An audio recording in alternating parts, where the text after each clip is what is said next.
तेलंगाना के मुलुगु जिले में कबायलियों का बड़ा मेला शुरू हो चुका है और आज शाम 6 बजे मेडारम यात्रा का बाज़ाब्ता आगाज हुआ और यहां रिवायती रसूम बड़े जोश खरोश के साथ मनाई जा रही हैं। तवक्को है कि तेलंगाना, छत्तीसगढ़, आंध्र प्रदेश और दीगर रियासतों से तकरीबन 3 करोड़ अकीदतमंद इस मेले में शिरकत करेंगे। 2 साल में एक बार होने वाली इस महायात्रा के लिए तेलंगाना हुकूमत ने खुसूसी इंतजाम किए हैं। रियासती वजीर सीतक्का ने कहा कि सम्मक्का सारलम्मा यात्रा की अजमत को दुनिया के सामने उजागर किया जाना चाहिए। उन्होंने कहा कि इस साल मेले में तब्दीलियां की गई हैं, लेकिन कबायली कम्युनिटी की शनाख्त, वक़ार और इबादती तरीक़ेकार में कोई फ़र्क नहीं किया गया।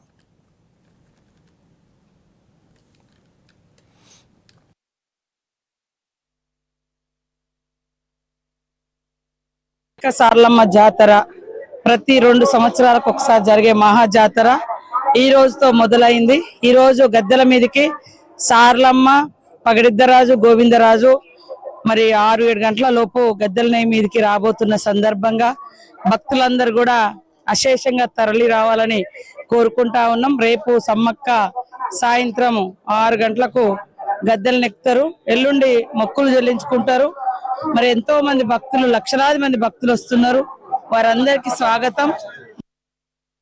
శ్రీ మేడారం సమ్మక్క సారలమ్మ జాతర 2026 జనవరి 28 నుంచి నిర్వహించడం జరుగుతుందండి।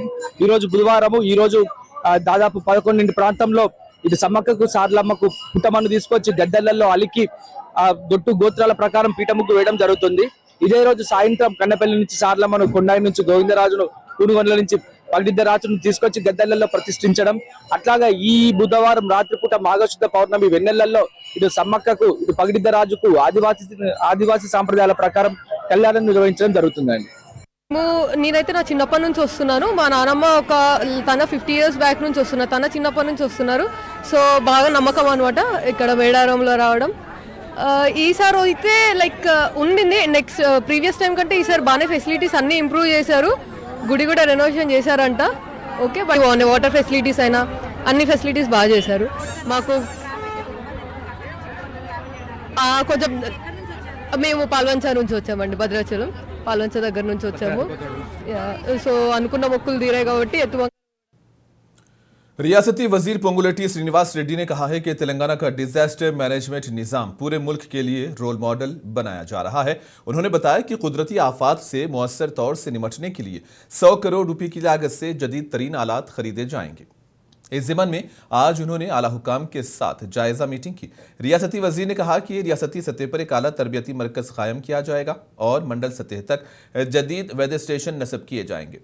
आफात के दौरान फौरी रद्द अमल के लिए ड्रोन, सेटेलाइट कम्युनिकेशन, जदीद रेस्क्यू आलात और जदीद फायर एंड सर्च टेक्नोलॉजी फ्राहम की जाएगी। उन्होंने बताया कि सैलाब के दौरान फंसे अफराद को बचाने के लिए एयरलिफ्ट निज़ाम और 70 से 80 किलो वजन उठाने वाले ड्रोन खरीदने की तजवीज़ है। और इसी बीच रियासती वजीर ने हिदायत दी है कि मेडारम महायात्रा के दौरान लाखों अकीदतमंदों को किसी किस्म की दुश्वारी ना हो और तमाम महकमे बाहमी तालमेल के साथ काम करें।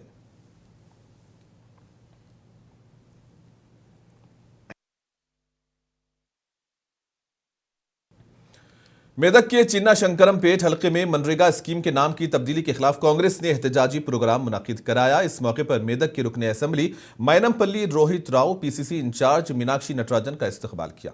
इस मौके पर मीनाक्षी नटराजन, कांग्रेस की रियासती सदर महेश कुमार गौड़ और जिला कांग्रेस सदर ए गौड़ ने मुकामी दुर्गा माता मंदिर में पूजा की। बाद अज़ां जहां मुनक्किदा प्रोग्राम में मनरेगा स्कीम के नाम की तब्दीली के हवाले से किसानों की राय ली गई।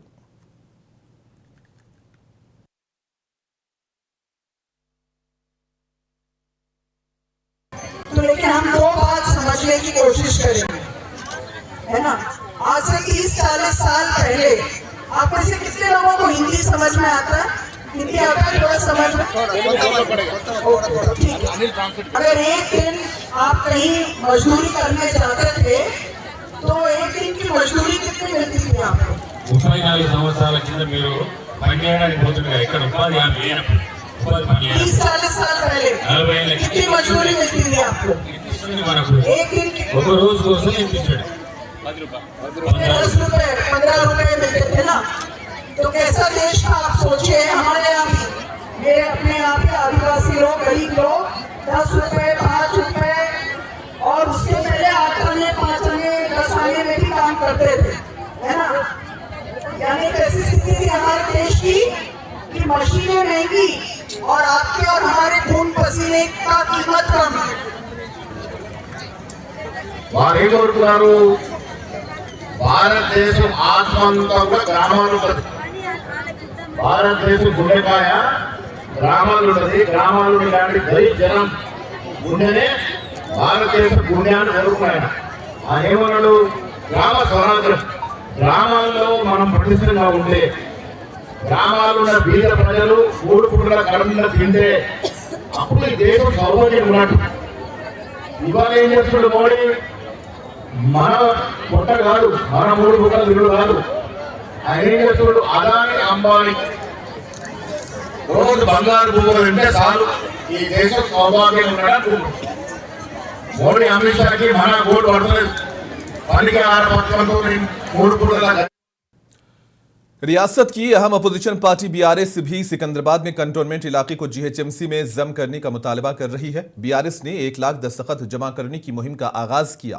बीआरएस से सोशल मीडिया कन्वीनर कृषांक ने बताया कि जमा किए गए 1 लाख दस्तखतों की नकुल रुकने पार्लियामेंट ईटेला राजेंद्र और वजीर आजम नरेंद्र मोदी को भेजी जाएंगी। उन्होंने कहा कि यह दस्तखती मुहिम सियासी वाबस्तगी से बालातर होकर कंटोनमेंट के अवाम के साथ चलाई जाएगी।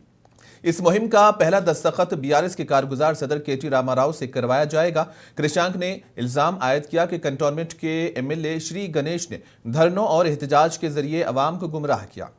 उन्होंने कहा कि धरने की हिमायत में काबीना का कोई वजीर सामने न आना हैरानकुन है।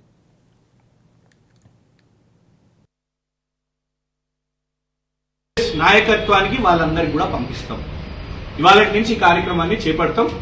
దీంతోనిగా బీజేపీ వాళ్ళు ఇంకోసారి ఎంత సపోర్ట్ ఉంది అని అంటే 1,00,000 సపోర్ట్ ఉంది అని వాళ్ళ అందరం కూడా నేను కంటోన్మెంట్ నాయకులందరినీ కూడా కోరుతున్నా, ఇర్రెస్పెక్టివ్ ఆఫ్ పొలిటికల్ పార్టీస్, వారి కుల సంఘాలు కానివ్వండి, జర్నలిస్టులు కానివ్వండి, పెద్దలు కానివ్వండి, కాలనీ వాళ్ళు కానివ్వండి, దీని మీద చర్చ పెట్టడానికి కూడా సిద్ధంగా ఉన్నాం. ఎందుకు కావాలి అనేది కూడా వాళ్ళకి తెలుసు. ఎందుకంటే రాజకీయం అనేది కొందరు వ్యక్తుల చేతుల్లో ఉండొద్దు, జోకర్ల చేతుల్లో అస్సలు ఉండొద్దు. వాళ్ళే నిర్ణయాలు తీసుకొని, వాళ్ళే నిర్ణయాలు వెనక్కి తీసుకొని అలాంటి వ్యక్తుల చేతుల్లో ఉండొద్దు. సో దీని మీద చర్చ జరగాల్సిందే, మంచిది. సో ఇవన్నీ కూడా ఈ కార్యక్రమాన్ని ముందుకు తీసుకుపోవడానికి మేము రిక్వెస్ట్ చేసేది ఏంటంటే, నా మీద ఎవరైనా కోపం ఉంటే ఈ ప్రోగ్రామ్ ని అడ్డుపడకండి. అది మా వాళ్ళైనా బయట వాళ్ళైనా దీన్ని రాజకీయ కార్యక్రమంగా చూడకండి.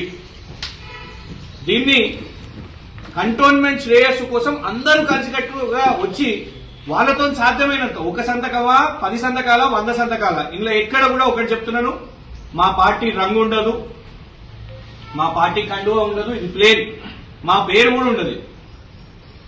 ఇది రేపటి దినం మేమని కాదు, రేపు ఎవరైనా ఎవ్వరు ఎన్నికల్లో పోటీ చేసినా, ఎవ్వరు ఒక సంఘం పెట్టుకున్నా, రానున్న రోజుల్లో తరతరాలు కంటోన్మెంట్ విలీనం కోసం ఎంతమంది సపోర్ట్ ఉన్నారు అని చెప్పడానికి ఒక ఆధారం 1,00,000 మంది ఉన్నారు.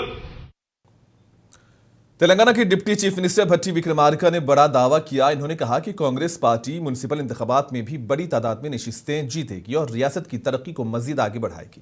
उन्होंने चहारशंबे के रोज मधिरा असेंबली हलके में मीडिया से बात की और कहा कि तमाम एमएलएज म्युनिसिपल इंतखाबात को संजीदगी से लें, पार्टी क़ियादत और इंचार्जेस के साथ तालमेल के साथ काम करें। उन्होंने कहा कि शहरों में बुनियादी सहूलतों की तरक्की को तरजीह दी जा रही है और रियासती हुकूमत मुल्क में मुनफरिद फलाही स्कीम से नाफिज कर रही है और म्युनिसिपल इंतखाबात में दीगर पार्टी से इत्तेहाद के मामले पर पीसीसी सदर महेश गौड़ फैसला करेंगे।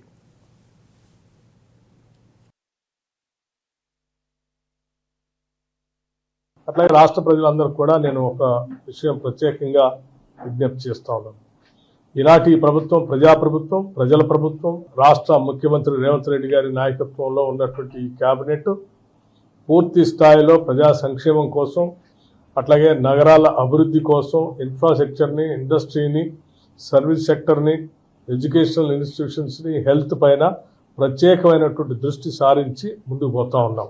విద్య పైన అట్లాగే ఆరోగ్యం పైన ప్రత్యేకమైన దృష్టి సారించడంతో పాటు నగర పాలనలో ఉన్నటువంటి ఇన్ఫ్రాస్ట్రక్చర్ కూడా మేము ప్రధానమైనటువంటి ప్రాధాన్యత ఇస్తా ఉన్నాం. నగరాల అభివృద్ధి ఈ భవిష్యత్ తెలంగాణ అభివృద్ధికి పునాదులుగా ఉంటుందన్నటువంటి ఆలోచనతో పెద్ద ఎత్తున ముందుకు పోతా ఉన్నాం. తప్పనిసరిగా రాష్ట్ర ప్రజలందరికీ కూడా నేను విజ్ఞప్తి చేస్తా ఉన్నాను. ఇస్తున్నటువంటి సంక్షేమ కార్యక్రమాలకు సంబంధించినటువంటి సన్నబియ్యం కానీ, మహిళలు తిరిగేటువంటి ఆర్టీసీలు బస్సులో ప్రయాణం విషయం కానీ, లేకపోతే ఈ ప్రభుత్వం వచ్చిన తర్వాత ఒక దశాబ్ద కాలం పైబడి ఎదురు చూస్తున్నటువంటి రేషన్ కార్డుల్ని రాగానే పెద్ద ఎత్తున ప్రతి డివిజన్లో కూడా అర్హత కలిగినటువంటి వాళ్ళందరికీ రేషన్ కార్డులు అందించాం. ఆరోగ్యశ్రీకి సంబంధించి వైద్యం పైన ప్రత్యేక దృష్టి సారించి ఒక కుటుంబానికి 10 లక్షల రూపాయల వరకు వైద్యం చేయించుకునే విధంగా ఆరోగ్యశ్రీ పథకాన్ని కూడా అమలు చేసి ముందుకు పోతాను. ఈ విషయం గతంలో ఆరోగ్యం పైన ఏదైనా ఇబ్బంది పడితే కార్పొరేట్ హాస్పిటల్కి వెళ్ళి వైద్యం చేయించుకోలేక ఆ బిల్లులు కట్టలేక బాధపడుతున్నటువంటి వైనాన్ని కూడా చూసాము. ఈరోజు ప్రతి కుటుంబం 10 లక్షల వరకు వైద్యం చేయించుకునే స్థాయిలో ఒక ధైర్యాన్ని మనం